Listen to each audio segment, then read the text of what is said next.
La Segunda Guerra Mundial. Eventos, personajes, tecnología. Le doy la bienvenida a nuestro episodio del día de hoy. Episodio 26, Leningrado. Quiero empezar por agradecer a mis oyentes que me contactan con comentarios e ideas. A partir de esta semana quisiera empezar a crear un listado de correos electrónicos para quienes no utilizan Twitter o Facebook o que simplemente prefieren recibir información a través de ese medio. Si quiere sumarse a este listado, por favor envíeme un correo con el título Incluir en listado de correos. Entre quienes envíen un correo y quienes me siguen en Twitter o Facebook, sortearé un par de jarros térmicos con el logo de mi podcast, uno con tanques de guerra y otros con aviones de la Segunda Guerra Mundial. Puede ver el diseño en mis páginas de Twitter y Facebook. Como siempre, gracias por su apoyo. Si usted me sigue en Facebook o Twitter, no necesita enviar este correo. Participa automáticamente. Si desea ser incluido en el listado, escriba a segundagm@outlook. Outlook se deletrea O-U-T-L-O-O-K. Empezamos nuestro episodio. Al escuchar este episodio, es importante que el oyente recuerde que estos eventos ocurren al mismo tiempo que los eventos del episodio relacionado con Moscú. Son parte de la misma Operación Barbarroja, pero en el sector norte. Las razones para considerar estos eventos por separado espero se volverán evidentes, pero es importante recordar esto. La ciudad de San Petersburgo es una ciudad ubicada en el norte de Rusia, más específicamente en el Golfo de Finlandia. Es conocida como la Venecia del Norte por sus múltiples canales. Una de las ciudades rusas más bonitas y, de acuerdo a Wikipedia, la segunda ciudad más poblada de Rusia, solamente superada por Moscú. San Petersburgo fue fundada a inicios del siglo XVIII por el zar Pedro el Grande y la intención fue que sea la ventana rusa hacia el occidente. Una ciudad siempre conocida por su grandeza y por ser un centro cultural de los más destacados de Europa. Ha jugado un papel notable en la historia rusa al ser la sede del gobierno por mucho tiempo. La ciudad es fundada luego de conquistar esta zona de los suecos con el objetivo de tener acceso al mar y con el objetivo de descentralizar las instituciones de Moscú. Permanece como centro monárquico hasta 1917. A partir de 1914 se cambia su nombre a Petrogrado, es decir, la ciudad de Pedro. Aquí una breve aclaración. La terminación burgo en el nombre indica ciudad y es de origen alemán. La terminación grado en el nombre también indica ciudad, pero es de origen ruso. Es decir, el cambio de Petersburgo a Petrogrado busca darle un nombre más soviético. Con la revolución de 1917, la ciudad se vuelve el centro de las protestas contra el zar y tras su deserción el gobierno central se traslada a Moscú. Cuando Lenin muere en 1924, el gobierno comunista de Stalin decide homenajear al amado líder a través de cambiar el nombre de la ciudad a Leningrado, es decir, la ciudad de Lenin. No se puede dejar de notar que a la antigua capital rusa pre-revolución comunista se le da el nombre de uno de los líderes comunistas soviéticos. Aunque pierde su estatus de capital de la nación, su magnificencia arquitectónica y cultural permanecen. En la actualidad, la ciudad ha recuperado su nombre original, es decir, San Petersburgo. Es la segunda ciudad más grande de la Federación Rusa y es considerada por la UNESCO como Patrimonio Cultural de la Humanidad. En 1941 y en medio de esta guerra, el simbolismo de esta ciudad para los rusos históricamente y para los bolcheviques soviéticos después de la revolución no se le escapa a Hitler, que hace a Leningrado uno de los 3 objetivos principales de la Operación Barbarroja. El grupo norte del ataque alemán tiene como su objetivo principal el ataque y captura de la ciudad. La importancia de Leningrado va más allá de lo sentimental o cultural. Es además un centro industrial que, si se controla, limita el aprovisionamiento del resto de la Unión Soviética, al eliminar alrededor del 10% de la capacidad industrial. Como tiene acceso al mar, además se bloquea el acceso soviético a la flota báltica. Hitler ha preparado un plan especial para Leningrado. No es suficiente derrotar a esta ciudad. Es necesario volverla un ejemplo para el resto de la Unión Soviética. Por esta razón, cuando el ataque directo a la ciudad empieza, sus ciudadanos no podían saber que los siguientes 872 días pasarían a la historia mundial como uno de los períodos más crueles enfrentados por cualquier ciudad en cualquier período de la historia, más parecido al asedio de tiempos medievales. De hecho, lo que ocurrirá no es una decisión de último momento, sino un proyecto que ha requerido estimaciones científicas para determinar su eficacia. El resultado final: una tercera parte de la población morirá, pero este resultado no se sabrá sino hasta muchos años después del final de la guerra. Cuando la Operación Barbarroja se inicia el 22 de junio de 1941, el Grupo Norte bajo el mariscal Fedor von Bock tiene como objetivo llegar a Leningrado, pero antes deberán controlar a Latvia, Lituania y Estonia, naciones recientemente invadidas por los soviéticos. Aparte de los militares soviéticos estacionados en este país, la resistencia a la invasión alemana es limitada, ya que los pobladores cometen el error de ver a los alemanes como libertadores. A medida que los alemanes avanzan, aquellos en ciudades soviéticas que están siendo arrasadas como resultado del avance alemán escapan hacia la ciudad que ven como su refugio, Leningrado. En el proceso de avance, los alemanes descubren en el cadáver de un oficial soviético copias de los planes de defensa de la ciudad, lo que por supuesto facilita su tarea. El 27 de junio se informa a los ciudadanos de Leningrado que la ciudad está en riesgo y el general Popov, a cargo de la guarnición militar, y los líderes comunistas locales imponen el toque de queda y movilizan alrededor de 1 millón de residentes para construir defensas alrededor de la ciudad. Se inicia la evacuación de civiles no indispensables, particularmente mujeres y niños. A medida que se vuelve evidente que el avance alemán es imparable, más civiles son evacuados, pero ahora son además incluidos quienes son críticos para la defensa nacional, es decir, quienes trabajan en las industrias que empiezan a ser reubicadas hacia el este. Leningrado enfrenta el avance de los alemanes desde el oeste y de los finlandeses desde el norte. Si recuerda los episodios iniciales de este programa, al inicio de esta guerra en 1939, alemanes y soviéticos atacan a Polonia y se reparten su territorio luego de derrotarlos, lo que crea una frontera común. Una vez superada la emoción inicial por lo logrado, los soviéticos ahora se dan cuenta que Leningrado, una de las ciudades principales de la nación, ubicada al nordeste del territorio y relativamente cerca a la nueva frontera con Alemania, está expuesta. Los soviéticos deciden entonces dar a Finlandia un ultimátum exigiendo acceso a su país para tomar posesión de territorios finlandeses al norte de Leningrado. La frontera finlandesa quedaba apenas a 32 kilómetros de esta ciudad.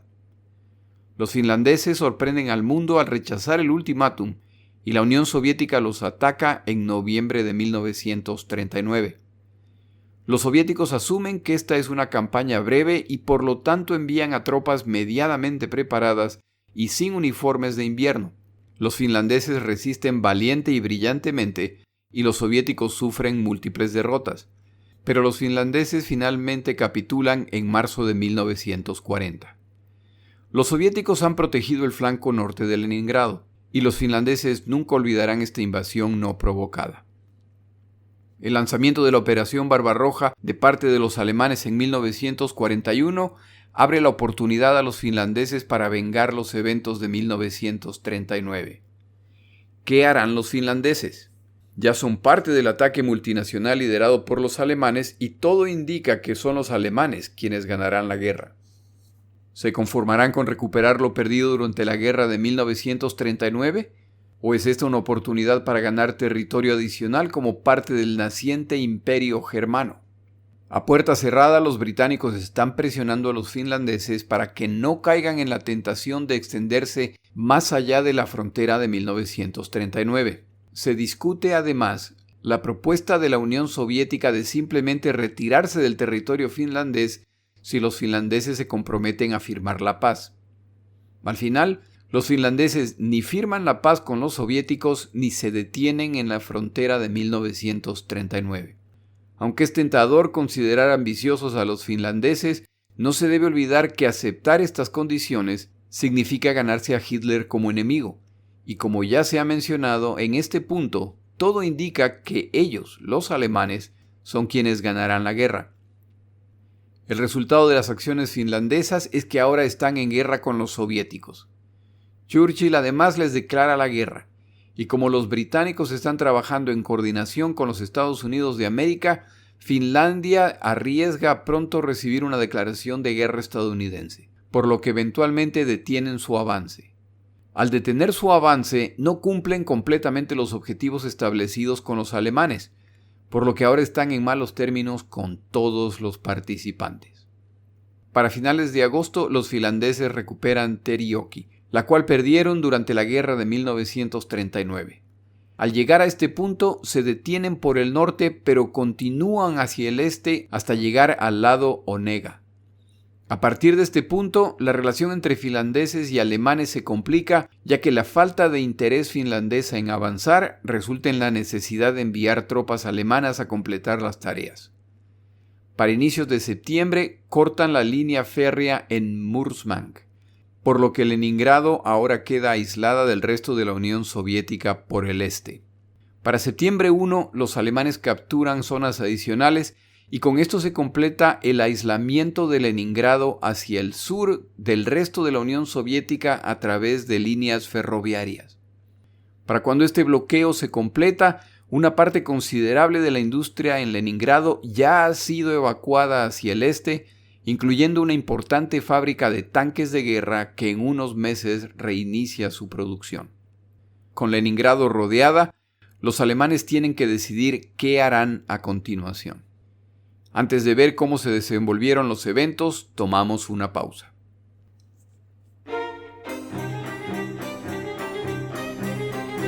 Palabras de Churchill. En 1938, es decir, antes del inicio de la Segunda Guerra Mundial, y durante el periodo de su vida política que Churchill describía como los años en el desierto, ya que había perdido su influencia política, Churchill, a través de la radio, emite un mensaje para estadounidenses y británicos. Comparto una pequeña sección. Este discurso es tomado del libro Churchill into Battle y se encuentra además en la página de la Churchill International Society.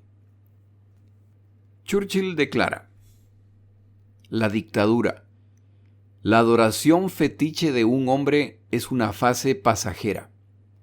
Un estado de la sociedad donde los hombres no pueden decir lo que piensan, donde los niños denuncian a sus padres a la policía, donde un hombre de negocios o un pequeño comerciante arruina a su competidor contando historias sobre sus opiniones privadas.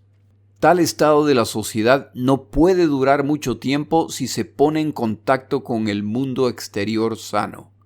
La luz del progreso civilizado, con sus tolerancias y cooperación, con sus dignidades y alegrías, a menudo se ha borrado en el pasado. Pero tengo la creencia de que por fin nos hemos adelantado lo suficiente a la barbarie como para controlarla y evitarla, si nos damos cuenta de lo que está en marcha y nos decidimos a tiempo. Lo haremos al final, pero cuánto más nos esforzamos por retrasarlo cada día. ¿Es esto un llamado a la guerra? ¿Alguien pretende que la preparación para la resistencia a la agresión esté desatando una guerra? Declaro que es la única garantía de paz. Necesitamos la rápida reunión de fuerzas para enfrentar no solo la agresión militar, sino también la moral. La resuelta y sobria aceptación de su deber por parte de los pueblos de habla inglesa y de todas las naciones, grandes y pequeñas, que desean caminar con ellos.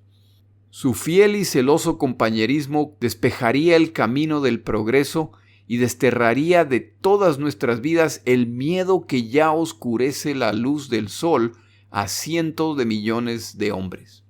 Como se ha mencionado antes, Churchill era uno de los pocos que advertían al mundo respecto a lo que se venía. Él ya veía las intenciones alemanas e intentaba advertirlos. Desafortunadamente, sus predicciones se cumplieron.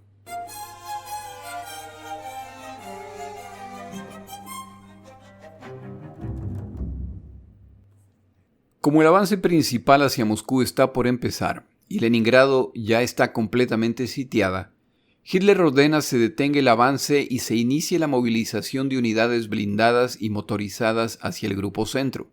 El comandante von Lieb protesta. Las múltiples divisiones soviéticas dentro de Leningrado, en su opinión, están a punto de ser destruidas. Hitler, como siempre, deja en claro quién está a cargo y exige se sigan sus órdenes. Como tiene unos días antes de tener que enviar sus panzers hacia el sur, von Lieb intenta una vez más penetrar las defensas de Leningrado antes de perder parte de sus panzers que deberán sumarse a la Operación Tifón, la ofensiva contra Moscú. Su ataque falla y ahora es tiempo de despachar sus tanques hacia el sur. El fracaso de este intento confirma que hay fuerzas significativas en la ciudad. El comandante Georgy Shuhov, quien ha sido enviado a ponerse al frente de la defensa de Leningrado, el 14 de septiembre ordena un contraataque, pero el comandante local, el general Shcherbakov, responde que esto es simplemente imposible de realizar. Su comisario militar está de acuerdo con el general y los dos son reemplazados. De alta prioridad era mantener abierto el aeropuerto de Leningrado a fin de tratar de proveer a la ciudad. Esto sugiere además que para este momento los alemanes han perdido el dominio absoluto del aire. Con Leningrado bloqueada de sus rutas de aprovisionamiento, se supone que el paso siguiente es un ataque directo de la infantería y los blindados, pero por alguna razón esto no ocurre. Lo que sí está ocurriendo son bombardeos o ataques de artillería muy precisos. Uno de los primeros objetivos alcanzados fue el centro de acopio de alimentos principal de la ciudad a mediados de septiembre. Para finales de septiembre, los ataques continuados empiezan a hacer evidente el plan alemán. Los alemanes no planean asaltar la ciudad. El plan es similar al utilizado en Varsovia en 1939. Se bloquean las salidas de la ciudad y se bombardea la estructura vital. Como esta es una ciudad de 3 millones de habitantes, y aunque muchos han sido evacuados, mantener a esta población requiere un esfuerzo logístico para el cual los alemanes no están preparados ni tampoco les interesa. Cuando se vuelve evidente que Leningrado será sitiada y no parece haber un plan alemán para el asalto final, Stalin ordena a Shuhov que regrese a Moscú para encargarse de la defensa de la capital. La siguiente es la directriz alemana respecto a Leningrado. Luego de la derrota de la Unión Soviética, no habrá ningún interés en la continuación de la existencia de esta ciudad. Una vez rodeada la ciudad, si se produce la rendición de la ciudad, esta debe ser rechazada, dado que el problema de reubicar o alimentar a la población no puede y no debe ser resuelta por nosotros. En esta guerra por nuestra existencia, no hay lugar para interesarnos en el mantenimiento ni aún de una parte de esta población urbana. Hitler también comparte con su círculo cercano el plan a más largo plazo para Leningrado. Leningrado será demolida completamente. Este nido ponzoñoso desde el cual el veneno asiático ha sido vomitado sobre Europa, así como los bolcheviques y asiáticos, deben ser expulsados de Europa para poner fin a los 250 años de la peste asiática. Es decir, la destrucción total de la población ocurrirá, pero no como resultado de un ataque directo, sino de rodear la ciudad y matar de hambre a quienes queden atrapados. No es suficiente matar a los habitantes de Leningrado. Deben ser torturados para que sus vidas y sus muertes manden un mensaje claro al liderazgo soviético. Una respetada e histórica ciudad europea será demolida, pero solo después de que su población haya muerto de hambre o enfermedades y, dependiendo de qué tiempo dure el sitio, de frío. Por otro lado, aquí también aplica lo dicho anteriormente en el episodio sobre Moscú. Una cosa es llegar a Leningrado, otra controlar a Leningrado. El 19 de septiembre, una escuadrilla de cerca de 300 bombarderos alemanes se concentra en objetivos muy específicos: hospitales, el mercado abierto, escuelas, sistemas de transporte, áreas de almacenamiento y áreas comerciales. Lo hacen durante horas de máxima actividad, seguramente para maximizar el número de víctimas. Objetivos adicionales incluyen plantas de procesamiento de agua, plantas eléctricas y la infraestructura general. Particular énfasis se pone en no destruir los palacios y los hoteles de lujo. Podrían ser útiles temporalmente cuando esta etapa haya terminado. Al inicio del sitio de Leningrado, el líder del Partido Comunista local comunica a Stalin que tiene reservas suficientes de alimentos. Esto es falso, sobre todo considerando que no se sabe la duración del sitio, por lo que es imposible determinar la cantidad de alimentos necesarios. Basados en esta afirmación, los últimos trenes que podrían haber ingresado a Leningrado son dirigidos a otras áreas donde también se necesitan. Estos alimentos podrían haber mantenido vivos a unos cuantos miles más de habitantes de Leningrado. Cuando el sitio se inicia, las autoridades pueden proveer alrededor del 10% de las calorías necesarias para la subsistencia. A medida que la escasez aumenta, poco a poco van desapareciendo las palomas, luego los perros y gatos de la ciudad. No se desperdicia ninguna parte del animal, excepto el pelo. Cuando una bomba o un obús de artillería mata a un caballo, pasan solo unos minutos y no queda más que el pellejo del animal. Eventualmente desaparece el césped y las hojas de los árboles, que son utilizadas para hacer infusiones con la esperanza de que tengan algún valor nutritivo. A medida que la hambruna se pone peor, no es inusual ir caminando por la calle y ver cadáveres que nadie parece notar. Tampoco es extraño presenciar el momento en que una persona colapsa y muere. La escena es tan común que ya nadie se detiene. Los carnés de provisiones entregados por el gobierno son la única fuente de alimento, por lo que su robo se vuelve el crimen más común durante este período. No solo se robaba los carnés de otros sobrevivientes, sino los de los cadáveres. Y tampoco era extraño que familiares no reporten la muerte de un ser querido a fin de continuar recibiendo las provisiones asignadas. Los entierros masivos se vuelven comunes y son observados con indiferencia. La población camina en medio del sopor de quienes solo aspiran a seguir viviendo y cuyo cuerpo ha entrado en una especie de hibernación para conservar energía. Para octubre, el frío se suma al hambre y a la enfermedad. Con la infraestructura destruida, la electricidad restante no está a disposición de la población civil. La industria y las fuerzas militares tienen la prioridad. Poco a poco desaparecen de la ciudad las ramas caídas, luego ramas que son arrancadas, para culminar con la desaparición de los árboles. De las casas desaparecen sillas, mesas, pisos y todo lo que sea construido de madera. Pronto le siguen los libros. Algunos días durante este invierno, las temperaturas alcanzaron 30 grados centígrados bajo cero. Con la llegada del invierno, la velocidad de las muertes se incrementa, pero para quienes están acostumbrados a vivir en estas zonas, el invierno también trae ciertas oportunidades, especialmente para quienes buscan rescatarlos o reaprovisionarlos. Con terribles temperaturas como las descritas, el lago Ladoga se transformaba en una amplia carretera a través de la cual se puede mandar provisiones. Por supuesto, una sola bomba bien ubicada por un bombardero alemán puede causar un desastre. Con la ciudad aislada del resto de la Unión Soviética, Leningrado pelea sola contra los alemanes. ¿Qué tiempo tomará doblegarlos? ¿Cuánto dolor y destrucción pueden tolerar los ciudadanos de Leningrado? ¿Se rendirán al final? Aun si ese fuera el caso, Hitler no aceptaría esta rendición, al menos al inicio de la Operación Barbarroja, cuando siente que está muy cerca de ganar. La metodología cruel de destrucción escogida para Leningrado a la larga pasa la factura a los alemanes. No solo los habitantes de Leningrado están atrapados, también lo están las fuerzas alemanas que los rodean y torturan. A medida que la guerra continúa y se vuelve más aparente que los soviéticos son capaces de producir refuerzos en los distintos frentes, las fuerzas alemanas se empiezan a poner nerviosas. ¿Qué les espera a los torturadores de Leningrado si los soviéticos son capaces de contraatacar y liberar la ciudad? A medida que el hambre se extiende, los pequeños actos de valor y de dedicación del pueblo soviético también se producen, como el caso del banco de semillas establecido por el zar en Leningrado.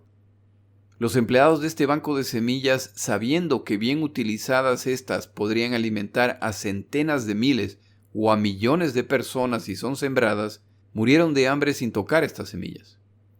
En otro episodio hablaremos de este lado de la historia, pero una vez más les recomiendo el excelente libro de Max Hastings, Inferno, en el cual el autor relata el costo humano de esta guerra. Los refuerzos que están llegando desde el este de la Unión Soviética todavía tardarán en llegar a Leningrado. La prioridad es Moscú y tienen mucho combate por delante. Como se recordará, estos refuerzos se han puesto en camino hacia el oeste una vez que el espía principal de Stalin en Tokio ha confirmado que los japoneses no planean atacar a la Unión Soviética a pesar de la presión de Hitler. En meses siguientes, después de este reporte, se han producido cambios que preocupan a Stalin. Lo primero que hay que mencionar es que los reportes de espías pocas veces son concluyentes o absolutos. La afirmación no es que no existe la menor posibilidad de que ataquen los japoneses por el este. Se habla más bien en términos de probabilidad. Es poco probable que los japoneses ataquen, sobre todo viendo los movimientos de tropas que se están realizando. Estos apuntan más hacia un ataque hacia Indochina. Pero el mensaje también menciona que si se dieran señales claras de que la Unión Soviética empieza a colapsar, los japoneses podrían cambiar de idea y sumarse al ataque. Ejemplos claros del inicio de un colapso serían la caída de Moscú o la caída de Leningrado. Es decir, Stalin tiene que monitorear la situación para enterarse si los planes japoneses cambian. El problema es que de repente, la red de espionaje soviética deja de comunicarse. La cabeza de la red de espías soviética en Tokio es un alemán. Su nombre es Richard Sorge y trabaja en Japón como corresponsal de una revista alemana. Los alemanes lo reclutan como espía y lo mismo hacen los soviéticos.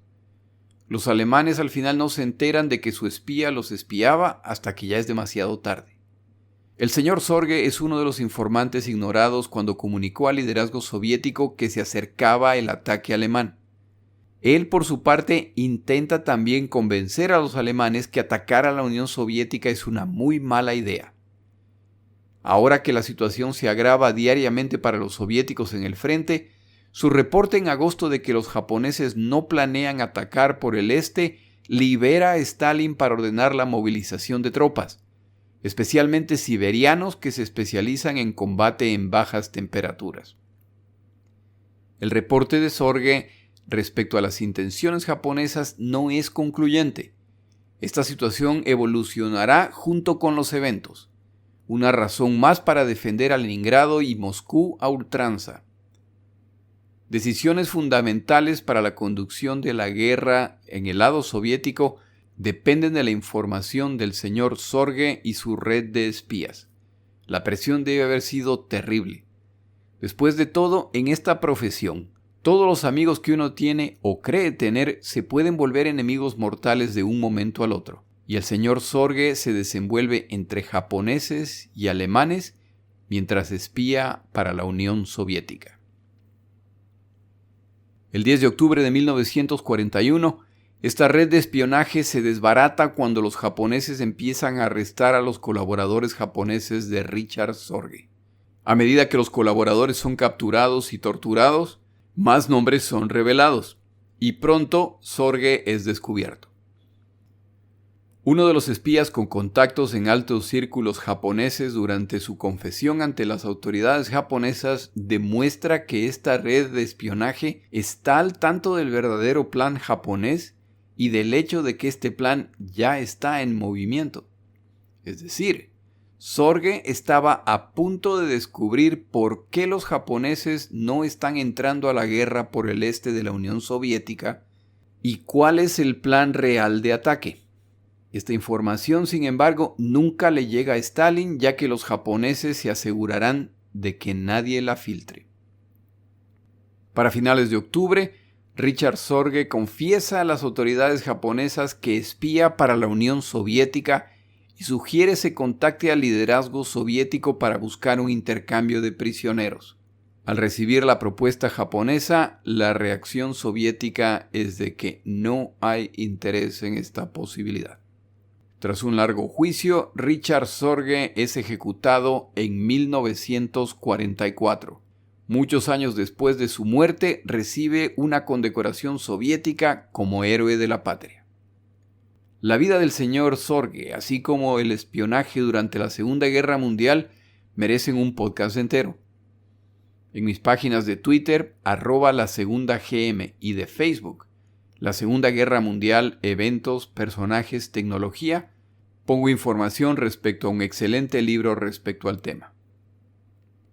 La pérdida de esta fuente de información complica las decisiones soviéticas.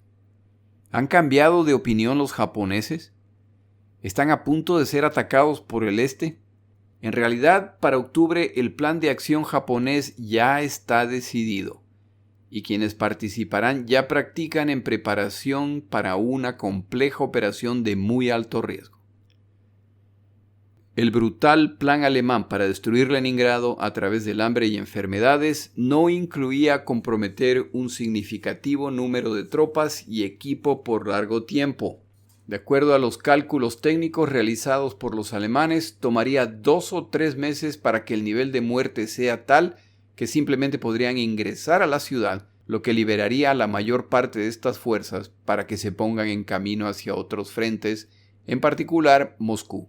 A pesar del hambre, las enfermedades y ahora el frío, la sorprendente capacidad para resistir el sufrimiento de los soviéticos, los desesperados pero limitados esfuerzos de las Fuerzas Armadas por enviar provisiones, el fallido intento de von Lieb de ingresar a Leningrado antes de verse obligado a enviar sus panzers al Grupo Centro, y la sombra de Stalin sobre la ciudad resultan en que las fuerzas alemanas sigan comprometidas en Leningrado.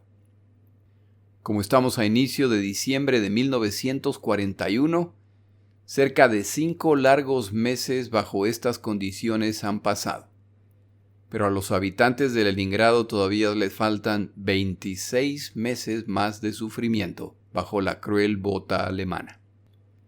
En el siguiente episodio tomamos un desvío para hablar de la tecnología de Enigma y Ultra, que jugaron un papel fundamental en el resultado final de la Segunda Guerra Mundial. Mi nombre es Jorge Rodríguez. Gracias por acompañarme. Para información adicional respecto a este episodio, las notas de este podcast, que incluyen la narración de este episodio, así como acceso a resúmenes, videos, documentales y materiales adicionales gratuitos disponibles en el Internet, por favor vaya a Amazon y busque el libro La Segunda Guerra Mundial, eventos, personajes, tecnología. Al comprar estas notas me ayuda y me apoya financieramente. Puede encontrar información adicional en mi página web, lasegundagm.com. Muchas gracias.